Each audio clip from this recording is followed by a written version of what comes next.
Evangelio de Lucas, capítulo 14, los versículos 13 y 14. Lucas capítulo 14, versículos 13 y 14. Dice la palabra de Dios: cuando hagas banquetes, llama a los pobres, a los mancos, a los cojos y a los ciegos, y serás bienaventurado, porque ellos no te pueden recompensar, pero te será recompensado en la resurrección de los justos. Aquí se desnuda la vanidad humana. Tremendo. Aquí Jesús da este consejo para enseñar sobre la humildad y la verdadera generosidad, contraria a buscar recompensa social o la reciprocidad inmediata. Interesante que el texto trae una promesa. Aunque no reciba recompensa o pago terrenal, la recompensa divina está garantizada en la resurrección. ¿En la resurrección de quién? De los justos. En la primera resurrección. Dice que esta es una invitación a practicar la misericordia y el amor desinteresado que refleje el carácter de Dios. Este texto que acabamos de leer de Lucas 14, versículos 13 y 14.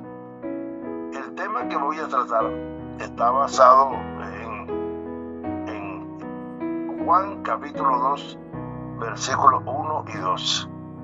Es un tema en donde se muestra la importancia o lo que se debe tener en cuenta cuando tienes un invitado, cuando tú invitas. El tema se llama invitar a Jesús. He decidido invitar a Jesús. Miren cómo dice el pasaje sobre el cual vamos a basar el estudio de este tema. Juan capítulo 2, versículo 1 al 12, voy a leerlo tal cual como lo está en Reina Valera 60. Miren cómo dice: al tercer día se hicieron unas bodas en Caná de Galilea y estaba allí la madre de Jesús. Versículo 12. Y fueron invitados a las bodas Jesús y sus discípulos. Miren este detalle. Y fueron invitados a las bodas Jesús y sus discípulos. Versículo 13. Y faltando el vino, la madre de Jesús le dijo: no tienen vino. Jesús le dijo: ¿qué tienes conmigo, mujer? Aún no ha venido mi hora. Su madre le dijo a los que servían: haced todo lo que os dijere. Y estaban allí unas 6 tinajas de piedra con agua, conforme al rito de la purificación de los judíos, en cada una de las cuales cabían 2 o 3 cántaros. Y Jesús les dijo: llenad estas tinajas de agua. Y las llenaron hasta arriba. Entonces les dijo: sacad ahora y llevadla al maestresala. Y la llevaron.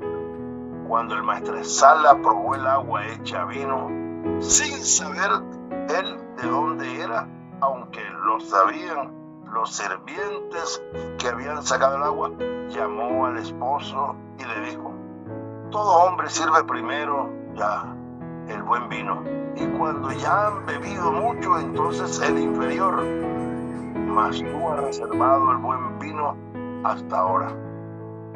El versículo 11 dice: este principio de señas o de señales hizo Jesús en Caná de Galilea y manifestó su gloria.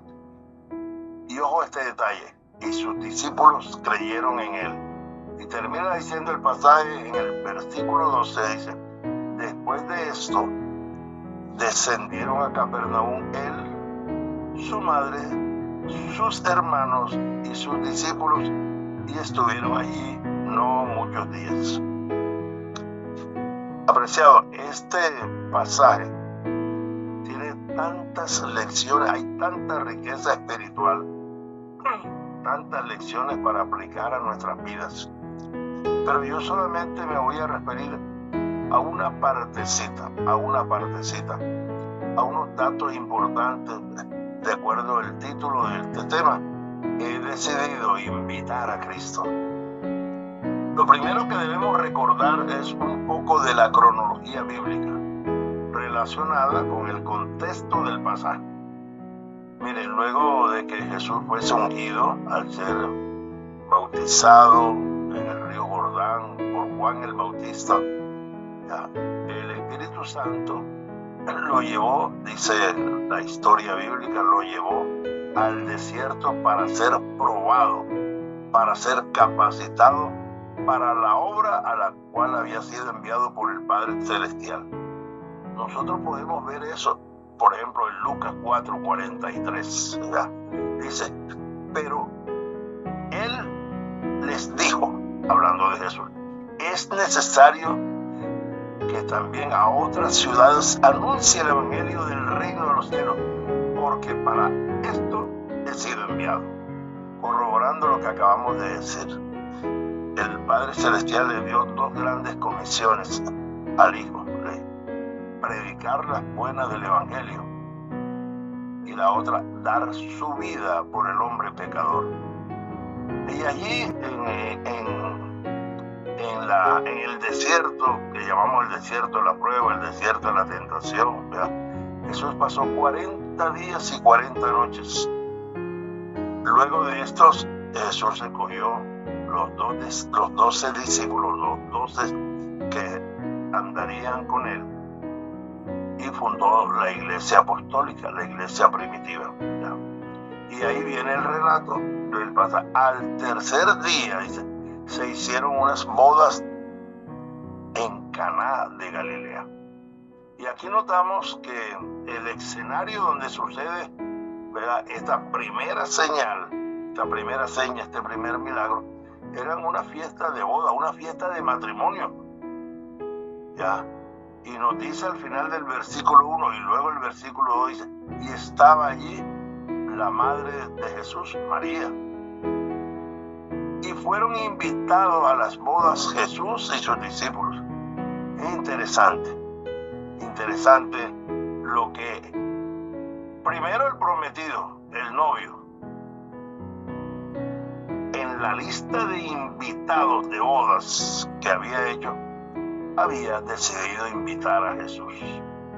Este detalle es muy relevante porque el novio, el prometido, invitó nada más y nada menos que al creador del matrimonio.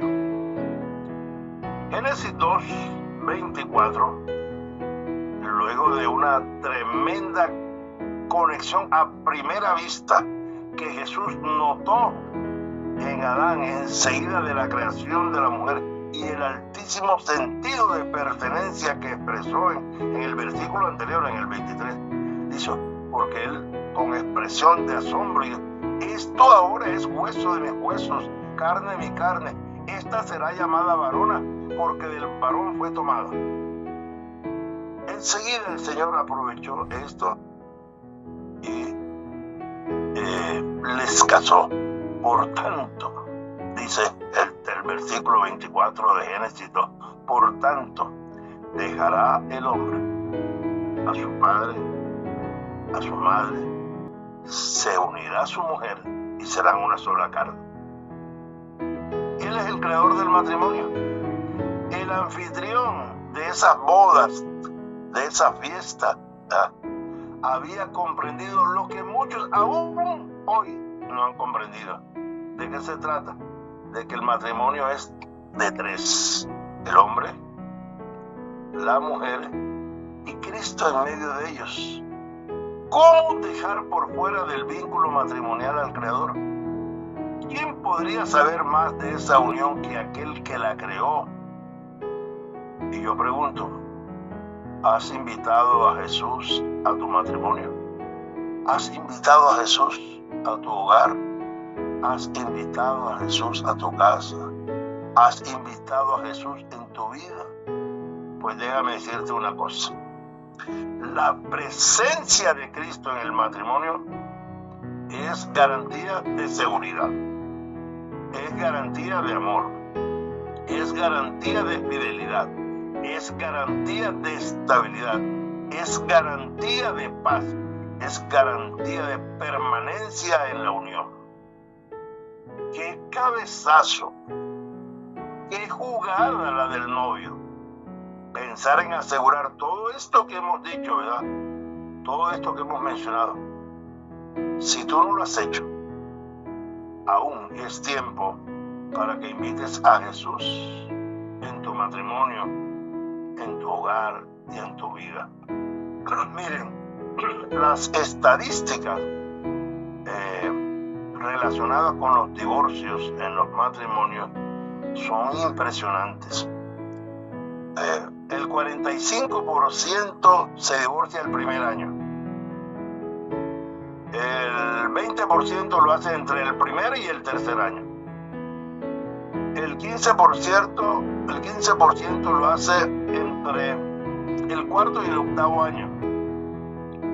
El 7% lo hace en matrimonios de 10 o más años.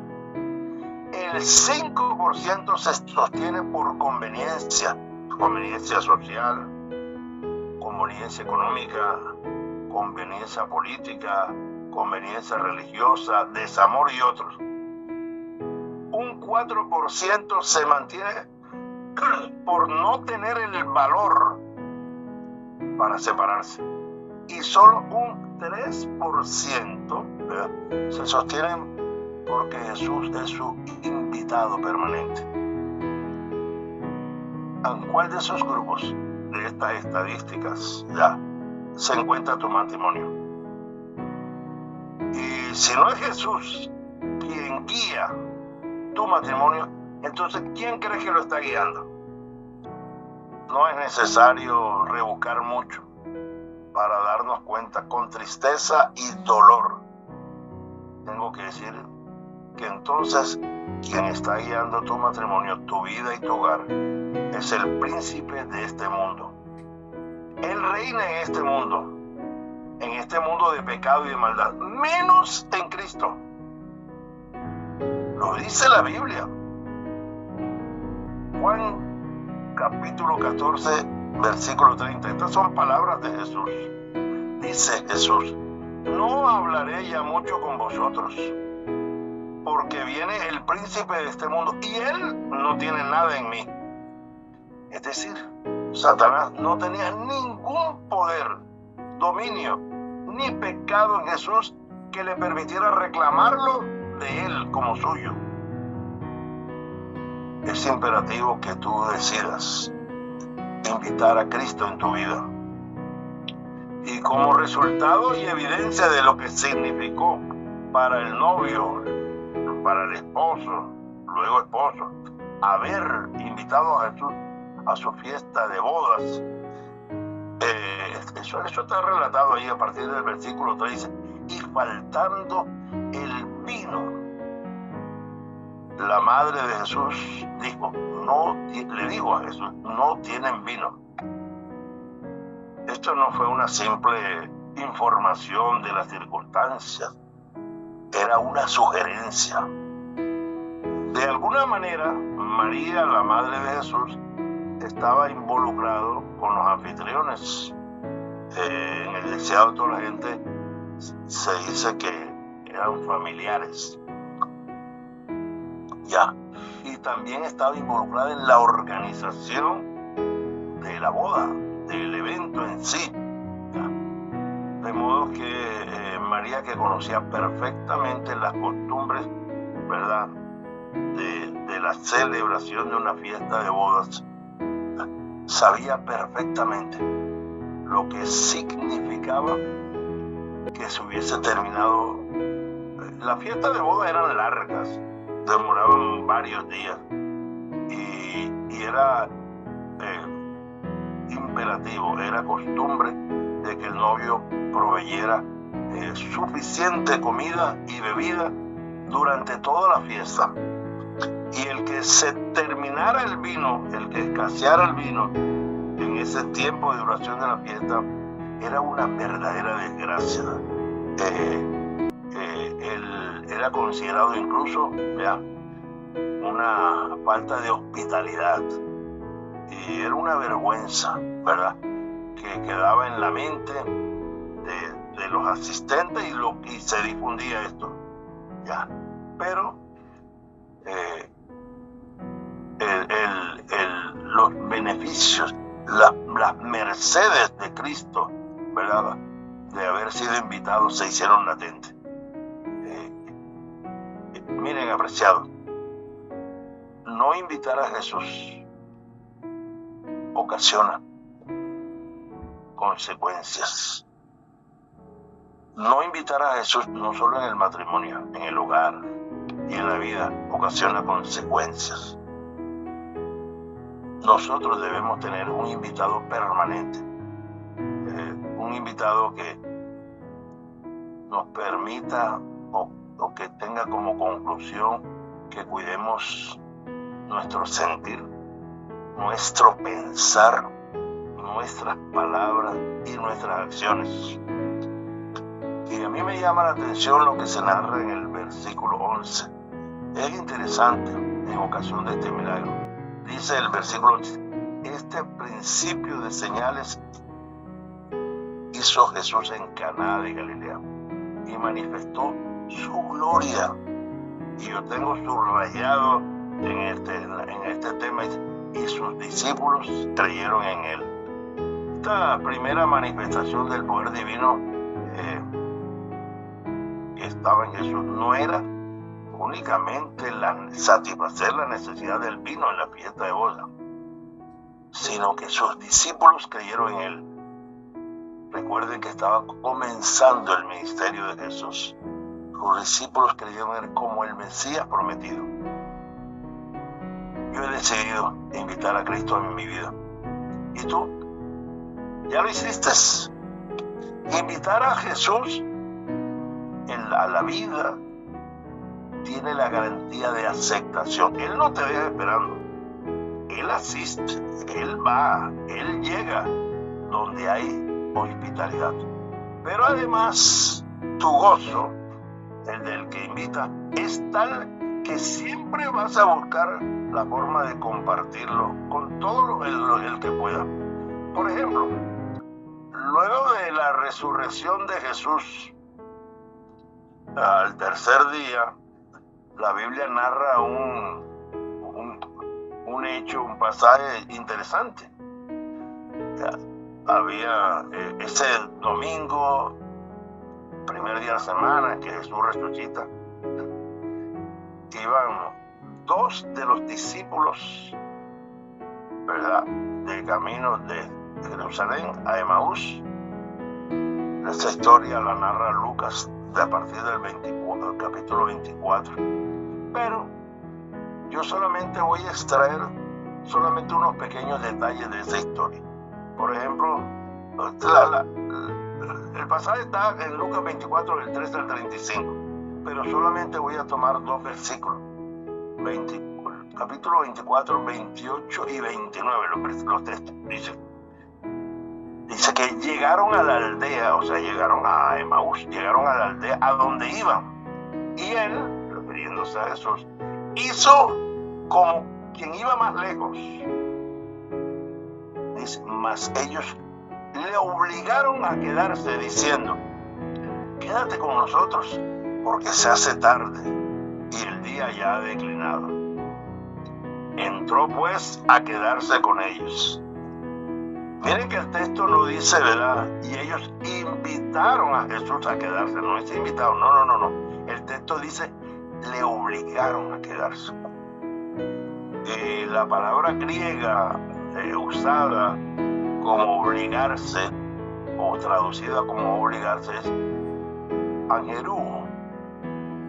Y solo aparece 4 veces en el Nuevo Testamento. 4 veces. 2 veces con relación a este pasaje. Y es más que todo, da el significado de forzar, obligar, forzar. Forzaron a Jesús a que entrara a su casa. Esto es mucho más que invitar. Fíjense que dice el versículo de Lucas 24, desde el 33 hasta el 35, dice: y levantándose a la misma hora, ya era de noche, porque llegaron de noche, ya cuando el día había declinado, llegaron a la aldea, cuando obligaron a Jesús a quedarse. Y miren lo que sucedió. Dice: y levantándose en la misma hora de noche, volvieron a Jerusalén, se regresaron de noche, desafiando peligros, inseguridad, pero sentían tanto gozo. Eso es lo que sucede cuando tú invitas a Jesús a estar en tu vida, a entrar en tu casa, a entrar en ti. Dice: volvieron a Jerusalén, dice, y hallaron a los 11 reunidos, a los 11 porque ya Judas no estaba, y hallaron a los 11 reunidos y a los que estaban con ellos, otro grupo, que decían: ha resucitado el Señor verdaderamente y ha aparecido a Simón. El versículo 35 dice: entonces ellos, los 2 discípulos que iban para Emaús y que se regresaron, dice, entonces ellos contaban las cosas que le habían acontecido en el camino y cómo le habían reconocido a Jesús al partir el pan. Apreciado, esto es lo que sucede cuando tú invitas a Jesús en tu vida. Te produce tal gozo que no te lo callas, que lo testificas, que lo divulgas. Amén, amén. Esta parte de la historia de este encuentro es impresionante y debiera ser para nosotros un estilo de vida permanente. Forzar a Jesús a quedarse en nuestras vidas. ¿Te acuerdas que Simón, Pedro y Felipe propagaron: hemos hallado al Mesías? Así lo entendió también Natanael cuando afirmó: Rabí, tú eres el Hijo de Dios, tú eres el Rey de Israel. Ahora miremos un poquito acerca de lo sucedido al morir Jesús. Qué honor, qué gran privilegio el de José de Arimatea, de invitar a Cristo a su morada de muerte, un sepulcro totalmente nuevo que estaba destinado para él mismo, para José de Arimatea. Qué honor el de esta invitación para que fuera su última morada terrenal en vida. ¿Cuál era la muerte, verdad, temporal del Señor Jesús? Y tampoco podemos dejar de mencionar la invitación permanente, ¿verdad?, del cual era objeto Jesús cuando estaba en Judea. Allí, en Betania, en la casa de Marta, María y Lázaro, sus amigos cercanos, ellos invitaban permanentemente a Jesús. Este lugar se convirtió en un espacio de intimidad, donde compartía la vida cotidiana y descansaba de su ajetreo en el ministerio y de las tensiones de Jerusalén. En Jerusalén fue la última casa acogedora antes de la crucifixión, un lugar de preparación espiritual. Bueno, todos sabemos las maravillosas bendiciones de esta familia que recibieron de manera preferencial de Jesús. A María fue absuelta de la condenación de su vida pecaminosa. A Lázaro fue resucitado. Y Marta una abnegada servidora, fue confirmada en su don. Esto es lo que sucede cuando tú invitas a Jesús a tu vida, a tu hogar, a tu matrimonio. Solo bendiciones, gozo. Y la palabra de Dios dice que la bendición de Dios no añade tristeza. ¿Qué es lo que añade? Gozo permanente. El gozo que tú no aguantas quedártelo y lo compartes con los demás. Lo difundes, testificas. Yo he invitado a Jesús a morar en mi vida permanentemente. ¿Y tú? ¿Aún no lo has hecho? ¿Sabes cómo se refleja que la invitación que le haces a Jesús es permanente? ¿Sabes cómo lo reflejas? En tu carácter. Cuando al pensar mantienes en tu mente y en la puntica de la lengua, como dice uno, a Jesús. Cuando Él es el centro de cada pensamiento, de cada palabra, de cada hecho. Cuando cada vez que vas a salir o cuando estás en tránsito, siempre estás pensando en que la primera persona o las personas con las cuales interactúes, presentarle a Jesús. Que para donde vas, piensas si Jesús podría entrar allí, podría llegar allí. Es decir, que tu vida, desde el pensamiento, ¿verdad?, tenga como prioridad a tu invitado permanente, a Jesús. Entonces el Espíritu Santo comenzará a obrar, a hacer esa limpieza de esos defectos de carácter. Y cada día tu carácter, ¿verdad?, va siendo similar y acercándose a la estatura del carácter santo de Jesús. Yo he decidido invitar a Jesús en mi vida. ¿Tienes a Jesús como tu invitado permanente?